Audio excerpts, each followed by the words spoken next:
bitches! Welcome back to another deliciously unhinged episode of C3 Crystals, Cauldrons, and Cocktails, the podcast where the magic is messy, the cocktails are enchanted, and the history is feral, confusing, and occasionally naked. Because today, my little moonlit gremlins, we're talking about werewolf witches of Europe. Yes, witches, but make it lupine. Not Hollywood wolves, not Team Jacob wolves. We're talking witches who shapeshift into wolves, witches who fought demons as wolves, witches who broke curses with wolf bodies, witches who stole food, livestock, and sometimes neighbors, witches who ran full moon errands with fur, fangs, and no concept of subtlety. These witches were a whole vibe. I swear, I come up with the most unhinged corners of history sometimes. I guess it's a gift, or maybe a curse. Possibly both. But before we dive into the lore, the legends, the magic, the lawsuits, and why were people like this, let's mix up our cocktail for this episode. This is called the Full Moon Fizz. All right, witches, grab your chalices, goblets, mason jars, whatever vessel you use to drink your questionable liquids from. And trust me, this is an ethereal, sparkly, and a drink that will absolutely have you howling at the moon by hour two. It has got vodka, elderberry liqueur. Okay, so I know a lot of my recipes are using this, but I bought a whole bottle, so I need to use it. 1 ounce of white cranberry juice, a splash of club soda, a squeeze of lime, edible glitter, a rosemary sprig lit very briefly for drama. And you add the vodka, the elderflower, the cranberry, and lime in a shaker with ice. You shake it like you're trying to rattle your spirit guides. Pour into a chilled glass. Add club soda for fizz. Sprinkle in the edible glitter, of course, like a feral little moon fairy. Light the rosemary sprig for 3 seconds, blow it out, and wave it around and toss it into your drink. The taste profile is crisp, floral, and it gives Moon Goddess Goes Clubbing vibes. So, what even is a werewolf witch? Let's start at the top. A werewolf witch was not your classic movie-style werewolf. These witches didn't transform under a curse. They didn't need to get bitten. They didn't foam at the mouth. Well, not as far as I know anyway. These were witches who used ointments, belts, enchanted furs, trance states, herbs, ecstatic rituals, soul flight, and hedge riding to shapeshift into wolves. Some weren't, quote, bad at all. Some were actual protectors. Some were agricultural heroes. Some were defenders of the village. Some were chaos incarnate. And some stole sausages. So basically, medieval furries, but with a spellcasting license. So there were the good werewolf witches. Let's begin with the Latvian werewolf witches, the Benedonti, the Hounds of God, the wolf-shaped heroes that medieval Catholic priests did not want to deal with. These witches were not villains. These witches were neighborhood watch, but furry. They are also called the Vilcasis, I believe is how you say it. Vilcacus, maybe, but I believe it's Vilcasis. They were witches who left their bodies during sleep and traveled as witches into the spirit realm. And what did they do? They battled demons. They fought evil spirits. They stole crops back from the underworld and protected the community. These witches would literally run into hell, beat the shit out of demons, recover stolen grain, and return it to humans, and then wake up being like, breakfast, anyone? It's kind of like DoorDash, but for agricultural goods. The next set of werewolves, witches, were the good witches from Friuli maybe, Italy. They were the rock stars of the good werewolf witches category. Why they were good?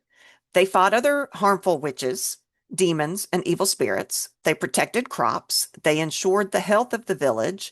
They traveled in wolf form during trance, and they were considered the warriors of God. They literally had nighttime battles with witches who were trying to spoil the harvest. 3 things to know. They were born with a call. That's that aftermath covering. I don't know that we've talked about that before, but it's a cool concept with lots of legends surrounding it. They also used fennel staffs as weapons. They left their body and fought evil as spirit wolves. So, Born with the Call sounds like that medieval version of I came out weird and never recovered. There is a lot more to the Call story. I might have to do an After Dark episode on that, perhaps. The next set of quote good werewolf witches were the Croatian Kresniks. They were in Slovenia and Croatia. They were a folk hero werewolf witch, and they were good because they were born with supernatural gifts. They could shapeshift into wolves or bulls. They fought the evil witches, which were known as the Striga. They protected the harvest. They did night battles during a dream state, and they were considered sacred guardians. They also had a twin who was evil. They were kind of like that yin and yang dynamic. There was a good one and an evil one. So very cosmic battle type energy. And they were always the good guy. The Kriznik were always the good guy side of that twins. They were seen as holy, chosen protectors. The next kind of good werewolves were the Portuguese werewolves. And in Portuguese stories, a lot of the werewolves were cursed, but some regional tales describe a witch werewolf who protect travelers on dangerous roads. So they would warn travelers of bandits, they scared off malicious spirits, they fought other supernatural creatures, and they acted as moonlit guardians of the forest paths. They were basically nighttime forest security guards, but with teeth. And then there were the Russian Volkoloks, the good variant of those. So Russia has a lot of werewolf lore, and while most of it is chaotic and cursed, there is this lesser known folklorian strand of the Volkoloks that were seen as magical guardians. They were actually witches in spirit form. They protected villages from forest spirits. They guarded children, and they acted as omens of protection rather than danger. Some were believed to be witches who intentionally took wolf form to battle harmful entities. Honestly, witches need a union. These job descriptions are getting a little out of hand here. So let's move to northern Spain. In Basque witchcraft, some witches were believed to transform into wolves under the protection of a goat deity, the goat deity of healing and protection. Ackerbelts, I think is how you say it. They protected herds, they chased off predators, they guarded sacred sites, they warded off malevolent spirits, and they were considered holy animals. So these weren't evil wolves, they were the blessed guardians of the land. I think that's pretty cool. Another Sardinian night shepherd werewolf. This is also out of Italy. Some witches were believed to take wolf form to protect sheep from thieves, rival witches, evil spirits, and wild predators. They never harmed the flock. They were considered the spirit guardians of shepherds. And this is one of the only places in Europe where werewolves were seen almost entirely positively. There were no evil werewolf ideas from that region. And then you have the Albanian Striga variant, which is the good side of that. Most Striga stories are negative, but this one's pretty cool because Albania has a benevolent version. This is the witch wolf healer called the White Striga. And they were good because they protected the community, they healed illnesses, they cured the evil eye, which was a big thing, still is a big thing, honestly. And they could take wolf form specifically to chase off dark magic. So basically, Striga, but holistic. Okay. There were bad wolves, chaotic and cursed werewolf witches. So let's pivot to these stories because, Europe also did have stories of witch wolves who were not heroic. You would have the food thieves of France.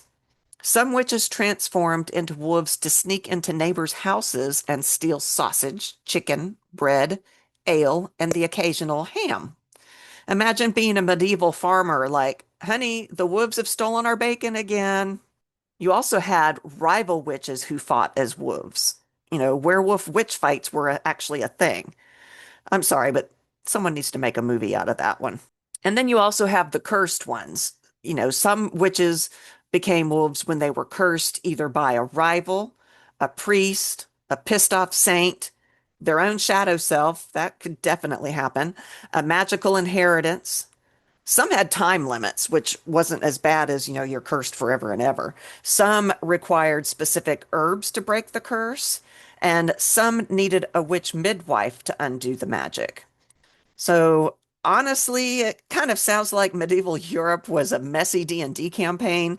Crazy, crazy stuff. I think this was really cool. So how did they shapeshift? And this is kind of the wild part. Folklore gives us many technically don't try this at home methods. So let's get into that. The flying ointments. Okay. Ren and I talked about flying ointments in one of our early episodes, way, way back in the beginning. Flying ointment was made with belladonna, henbane, mandrake, fat, which, if you recall in that other episode, it was baby fat, specifically, supposedly, and nightshade. You would rub it on your body, enter a trance, and, quote, become a wolf. This was 100% astral shapeshifting via psychotropic herbs. If you remember in that episode way back in the beginning, we talked about the witches putting it on the broom handles and then straddling that naked and having those herbs enter you that way. You should go back and listen to that episode. That was a good one, actually.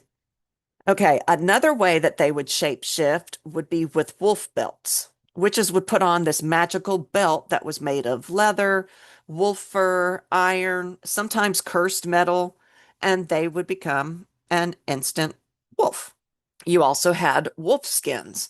Some witches kept literal enchanted pelts that they would put it on and they would become a wolf. When they took it off, they would become human. If you lost it, it was said that you would be stuck as a wolf. And I think we did an episode about that too, shapeshifters of some kind, an episode back then. Skinwalkers, I think it was our Skinwalker episode. So go listen to that one. Soul flight. Many shape-shifting tales were actually I say just, but they were actual astral projection. Your body would stay in your bed and your soul would go frolicking through the forest as a wolf, kind of like, you know, astral zoomies or something. Now, the science behind this, also known as medieval people, what the hell were you doing? This section is where things get kind of fun, weird, or maybe historically concerning. So they would use ergo, which is a fungus that creates LSD-like hallucinations. The henbane and the nightshade are deliriants. They produce full-on hallucinations. They are induce powerful trance states. So becoming a wolf was very possibly all in the mind when you're using these type of herbs. And I need to insert here, we are not condoning the use of any of these herbs. Please keep that in mind. Sleep paralysis. Shadow wolves, nightmares, astral visions, all misinterpreted. Enough said on that one. Alcohol and herbs. So imagine taking belladonna and drinking mead. You too would probably be seeing ghosts. So in modern practice, how does this actually work? How does this werewolf thing work in modern practice? Okay, so shape-shifting today is not about the fur, the fangs, or suddenly craving raw deer meat. It's more energetic, it's astral, it's psychological, it's symbolic, it's shadow integration. So in today's world, we've got witches that do hedge ride, and you enter a trance state and take on animal instincts, wolf-like awareness, pack energy, protection qualities. In today's world, you could also do fetch beasts. This is a witch's spiritual double, often an animal self that a witch might have. Wolf meditations. where you visualize the fur growing, your senses sharpening, your breath deepening, moving about on four legs. It connects you to your primal instincts. You have primal release rituals where you scream, growl, beat your chest, dance barefoot out in the woods. It's to move you into that wild part of yourself, to become connected with that wild part of yourself. You've also got shadow integration. Use wolf energy to confront fear, shame, suppress anger, powerlessness, vulnerability. The symbolic part of that could be using wolf sigils, wolf bones, of course, ethically sourced, wolf goddess imagery, howl prayer, breath work to shift states. And honestly, I am not super great at the meditation thing. I've got ADHD and my brain just kind of goes all over the place. So, meditation, I have to use guided meditation. But the hope is that someday, after using the guided meditation over and over, my brain is going to be able to do it on my own. And then I might be able to do more of this, incorporating symbolic type things. So, to no one's surprise, a lot of werewolf witches had ties to the moon. Lunar cycles, trance states, the wild self, primal intuition, ecstatic ritual. The full moon was not about rage. It was more about openness and thinning boundaries between instinct, spirit, body, survival, ancestry. If you're going to work with moon phases and wolf magic, the new moon is a good time to do shadow work, fear hunting, and inner wolf meditation. The waxing moon is good for energy building and intention hunting.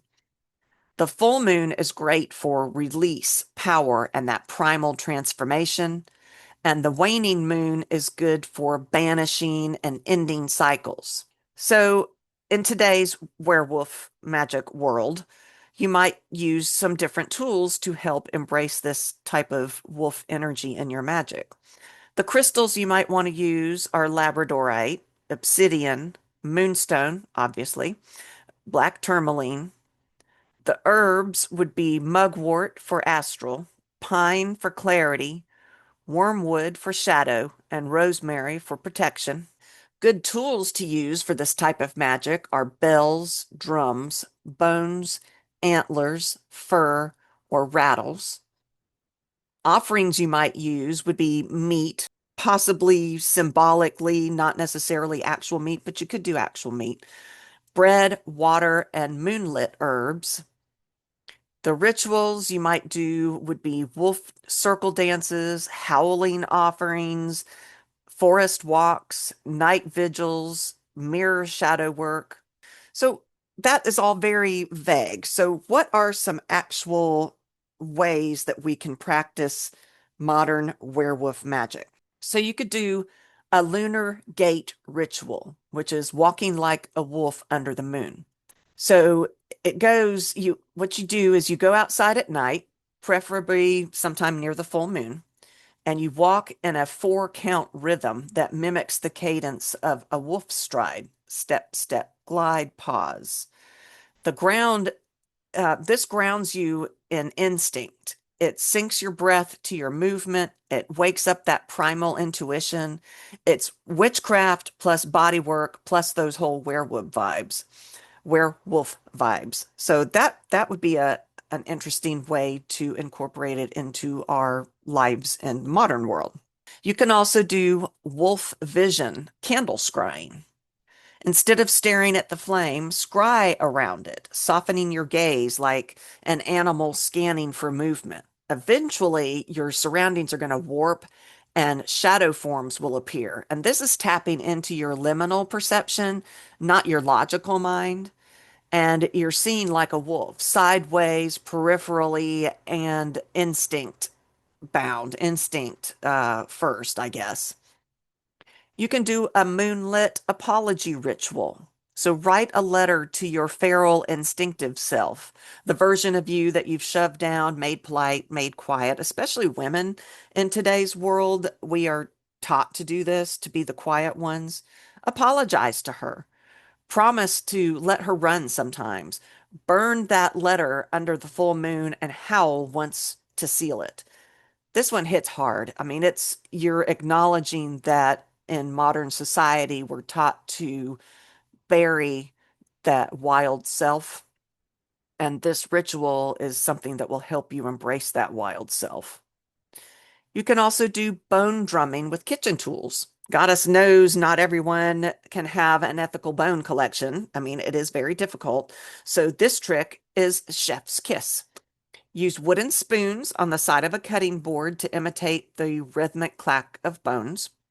It opens up that trance channel instantly. Wolves, ancestors, spirit guides love this. It's got that same frequency as primal drumming. You can even use sound in the background when you're working on this to incorporate that. You can do breath work that mimics that wolf huff.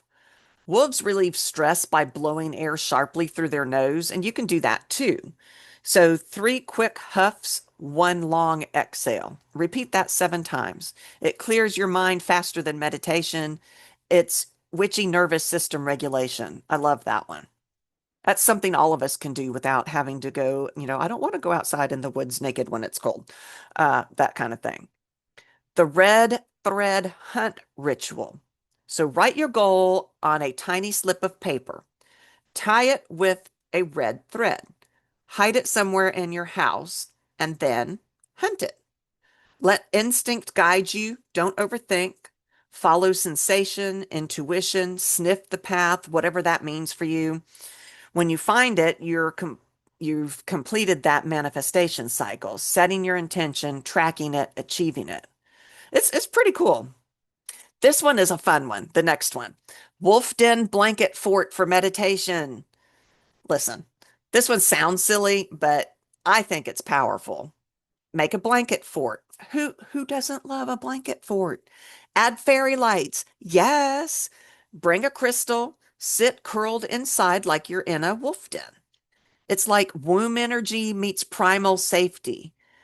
Drop into your theta state fast, this meditative state. It's perfect for spirit work, hedge riding, dream magic, grounding, an emotional reset. It's like therapy, but cozy. And then you can do howling sigils activated by sound. Draw a sigil for courage, boundary setting, strength, protection. Place it in front of you and howl at it, long and low. The vibration is what activates the sigil. And yes, you will feel silly for the first 3 seconds when you're doing this, but it is very powerful. You can do wolf trail journaling methods. Instead of writing your thoughts forward, write them backward.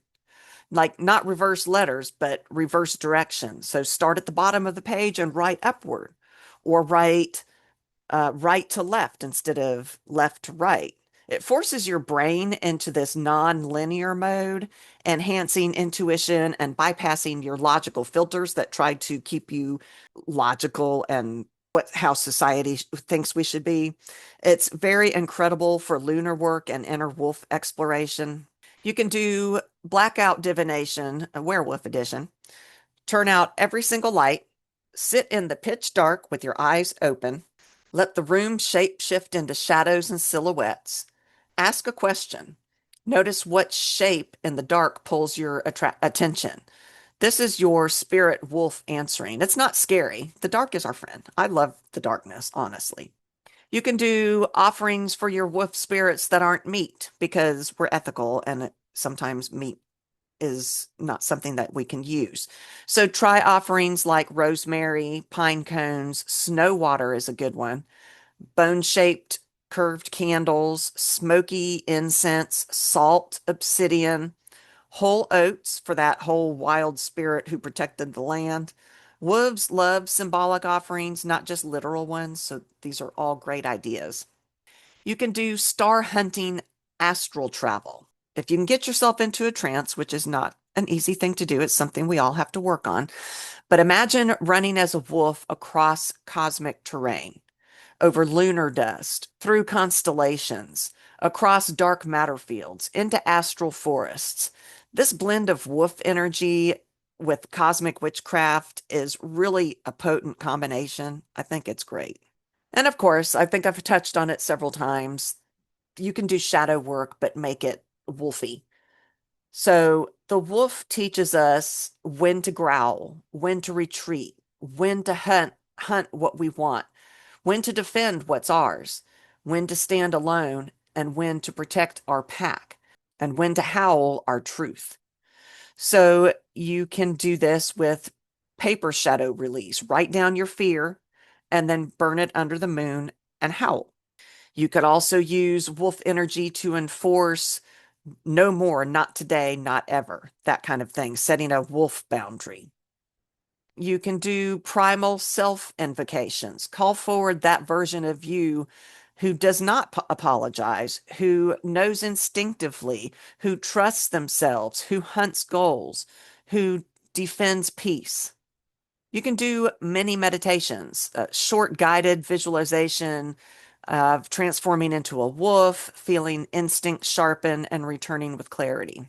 So, yes, the werewolf witches of Europe were absolutely a thing. Some were protectors, some were thieves, some were cursed, some were healers, some fought demons, some fought neighbors, some just wanted snacks. But all of them understood something the modern witch has often forgotten, that we are wild, we are instinctive, we are powerful, and we are connected to nature, cycles, and our deeper selves. And honestly, sometimes the best magic is the magic that you feel with your teeth. I guess that's a little terrifying. But anyway, thank you for joining me on this full moon feral journey. If you howl tonight, I won't judge you. Your neighbor might. You can find more of our chaos at www.c3witchypodcast.com. Follow us on TikTok. I'm trying really hard to work on TikTok. Check out my Etsy shop. You got Yule coming up, so check out www.batsandbaublesinc.etsy.com. Patrons who support us get goodies like Sabbath planners, coloring pages, cocktail cards, altar cards. So until next time, boo bitches, stay wild, stay out of trouble when the moon is full, if you can. So we'll be back. And until then, stay witchy.